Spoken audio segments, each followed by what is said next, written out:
First hour of our show, go back on the podcast, wherever you find podcasts, and listen back, where CC made a big point that it is Nuno's fault that he is not yet a WWE superstar. Check out @UnsportsESPN on Twitter. It's amazing as Rob Lorenzo, our social media and digital creator and director and manager of all things content, has created us and created CC as a WWE superstar. It's remarkable. It's great. The whole bit is to do the Trick Williams bit to Trick Williams, as he was with us yesterday after 9:30 a.m. Eastern time. CM Punk and AJ Lee are going to join us today, WWE superstars, and then Pat and Nuno as referees. Nuno is very bothered by this. I don't know. Well, why are you very bothered by your status as a WWE referee, Nuno? It's not the status. Look at the picture. Like, I've done a lot of work, over the last 5 years to lose that stomach, and that's just bad. Are you saying AI is not aware? AI is not aware of Nuno as the weight loss campaign that's been going on with Nuno? So even when I was really heavy, my stomach was never that, like that. It was more wider, not like out more. It was like the body was wide. Also, I'm like 6'10". Well, Pat, you like that? That's good, no? That's a pretty good look for you. I like it. It makes Nuno look so small. Nuno looks like, in this, I mean, he is as a referee. He looks like he could be a WWE referee. He absolutely Truly. does. He absolutely does. It's like he was born to do it. Yeah, and you learn.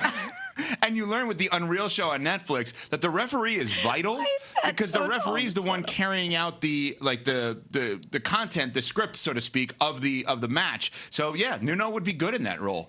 But yes, you missed CC as a WWE superstar, as well as our conversation about the Spurs' big win over the Pistons, and Smalls and CC both saying, hey, they could potentially go to the finals right now, which is certainly going to be interesting if Wemby gets his team there this quickly. Also, we had the breaking news. Tim McManus reporting from ESPN.com around A.J. Brown, where Nick Sirianni said he can't guarantee that A.J. Brown is going to be back next year. A reminder, the wide receiver A.J. Brown is under contract for next season, yet the coach is telling you he can't guarantee he's going to be back as we get ready for all of the combine coverage this week. Now, one of the things to keep an eye on, Dallas Cowboys, and obviously this is the heart of their season here, as their season began 2 days after the Super Bowl, and George Pickens, as to whether or not they franchise him. Stephen Jones, Cowboys executive vice president, had this to say on tagging George Pickens. After coming over from Pittsburgh, George Pickens, 17 games, 93 catches, 1,429 yards, and 9 touchdowns for the Cowboys next season. Is this the right way for Dallas to go about this? No. The Cowboys have the third least amount of cap space going into the offseason. Like that's a bottom 3 cap space team. Bottom 3 cap space team, right? Only the Saints and the Vikings have less cap space than the Dallas Cowboys. Now, There is somewhat of an easy fix if you restructure Dak Prescott's deal, which they can do unilaterally, but still, the Dallas Cowboys have other business that they have to take care of. They're transitioning to a 34 defense under new defensive coordinator Christian Parker. They want to take advantage of having those 3 defensive tackles, Odigizua, Kenny Clark, and Quentin Williams. Well, guess what? You still need to have edge rushers. You got to have the right linebacking core in order to make that system work. And there is some work to do when it comes to making the roster additions in order to fortify that area of the team. Why would you want the George Pickens of it all looming over you? You find a way to be able to make it work. You get George Pickens under contract. That way, you guarantee that you open yourself up another window to contend for a title with this core of players. It just doesn't make sense to me that the Dallas Cowboys would play out the string with this George Pickens contract and repeat the insanity that they had from last offseason with a high-profile contract negotiation that at different points has soured. That's exactly right. We said this last year. Why would you want the Micah Parsons of it all hanging over a first-time head coach in Brian Schottenheimer as he's trying to come in here, establish a culture, and get these guys together so that they go out there and win football games? And what happened? It drug out all offseason. It drug out right until the beginning of the regular season, and then Jerry finally made a move. This is what they do. And I don't know why Stephen Jones and the Dallas Cowboys would think just because Dak was tagged and participated in everything that George Pickens is going to think the same way or want to go about his business the same way. If I'm Pickens, I'm thinking, what does Dak have to do with me? I don't care what he did. This is about me and my money and what I deem to be correct. And this is what they do. They always exercise the franchise tag. They did it with DeMarcus Lawrence twice. They did it with Dak Prescott twice, Dalton Schultz, Tony Pollard. The last time the Cowboys reached a long-term deal with a player tagged for the first time was back in 2015 with Dez Bryant. So we can expect this to play out the way that they typically go about business. But here's the reason why I don't think it'll play out the way that they typically go about business. There's no guarantee that George Pickens signs the franchise tag, even if the Dallas Cowboys issue it. So then you have a situation where you don't know whether or not George Pickens is going to be there for the start of the regular season. And what's the difference? He doesn't have set for life money the other guys did at the time of the franchise tag. Is that what the difference is? Well, I don't know what the difference is, but I will say this. David Mulugheta is his agent. And this is the guy that Jerry Jones said he didn't know his name in reference to the Micah Parsons contract negotiation.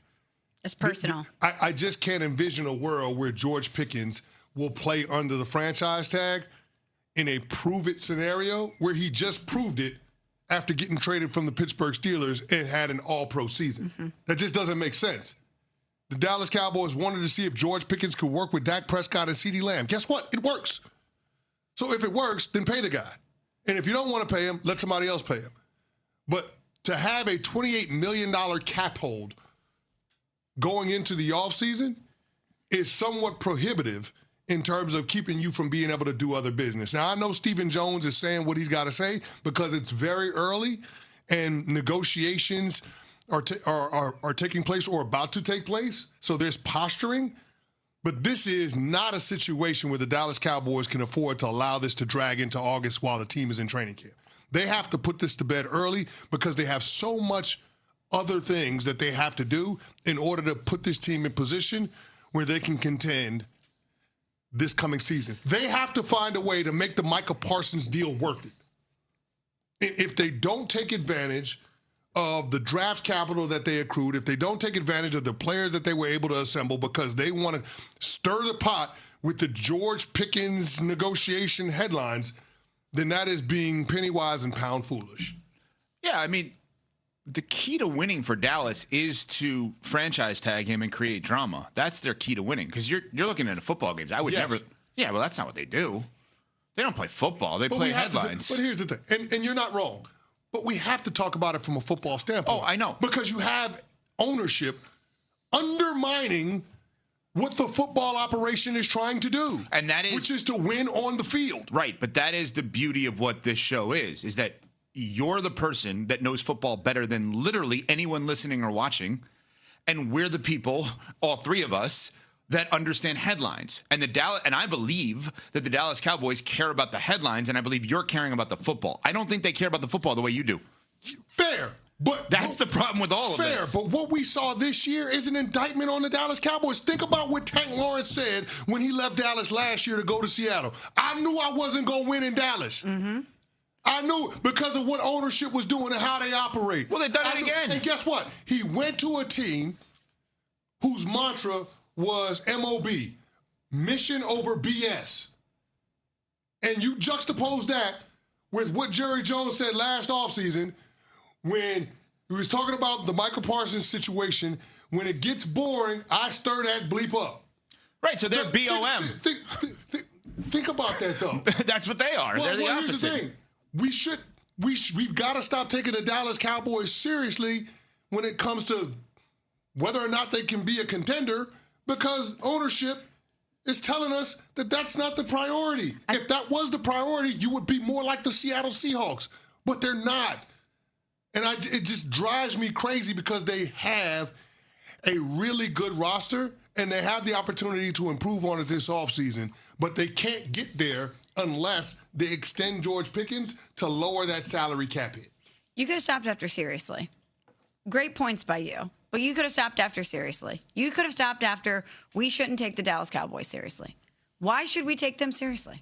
Why should we ever think that it's going to be business first, stability first, football first, winning first? Why would we ever think with Jerry Jones, after decades of data points, that it's ever going to be anything other than headlines, circus, drama, money, financials, than football? Who's taking them seriously? Like you're saying we should act this way. Who's acting in a way Every that they're season, there are people that want to buy into what they're selling or buy into the football. I want to buy into the Dallas Cowboys. Well, you're a former Cowboy, and you played during a time where they actually cared about football because they outsourced football to Bill Parcells. That's true. That's true. They made the decision to outsource the operation for a couple of years, and it worked. I think it's a real shame, too, because Brian Schottenheimer did a good job last season. With everything that he was dealing with, all the obstacles that were put in his way, you removed the best player from your team, from your defense, right before the beginning of the season. That could derail the year. He kept them on track. You have a tragedy where a member of the team takes their own life in season, and he keeps the team together. They go on a winning streak after that, and they really showed me something. I believe that he's the right person for the job. He did a really good job based on what he was dealt in his first season. And that doesn't even mention all the drama that Jerry Jones created and the headlines and the things that Jerry likes to stir up. And it's a real shame that you have someone in place that could be really great at this and actually could be the answer. And you're going to potentially do things to make his job harder, to make the football side of this harder. Best general managers in the league right now are John Schneider and Howie Roseman. Are we in agreement? Seattle and Philadelphia. Yes, definitely. So they take, in a hypothetical world, they take the flyer on George Pickens. 8 to 10 games in, they say, okay, this guy, because everybody's worried about the off the field. This guy off the field's okay. We get him. He gets us. And a big reason why he's okay is because he became fast friends with CeeDee Lamb. Okay, it was great off the field. So now, hold on. Let's offer him an extension right now. Let's offer him 3 years, $60 million. That's a lot of money, but it's not top of the market. But he also could go downhill the rest of the season. Does he take it? Maybe. What they would have done, I'm just making up numbers. What those guys would have done is the moment they thought, okay, he's one of us. They always get ahead of it. You give him the contract extension in the moment, and you never let it get it to this point. But you know what that does? It eliminates headlines. So that's a loss for the Cowboys. This is perfect for the Dallas Cowboys. They got 10 minutes on national radio and TV talking about all the drama in Dallas. 1-0 as the season progresses here for the Dallas Cowboys. They are 1-0. Victory Wednesday. They got to win today. Now, Combine starts this week. You got the Brandon Aubrey contract now. They're going for 2-0. Maybe he's not Jan Stenerud, is what the comments are going to be this week about their kicker. Coming up, there also could